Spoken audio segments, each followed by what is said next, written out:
بسم اللہ الرحمن الرحیم۔ موجود ناظرین السلام علیکم۔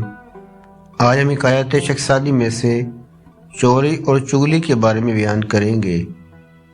ایک شخص نے ایک دن ایک بات کہی کہ غیبت سے تو چوری اچھی ہے۔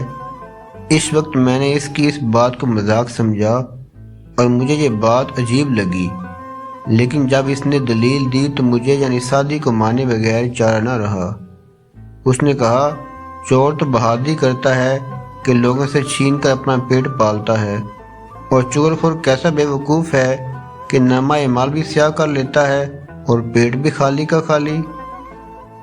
سعدی رحمہ کی حکایت میں سبق حاصل ہوتا ہے کہ حضرت حذیفہ رضی اللہ عنہ فرماتے ہیں، میں نے حضور علیہ السلام سے سنا کہ آپ صلی اللہ علیہ وسلم نے فرمایا، لا یدخل الجنہ قطات، یعنی چغل خور جنت میں نہیں جا سکتا۔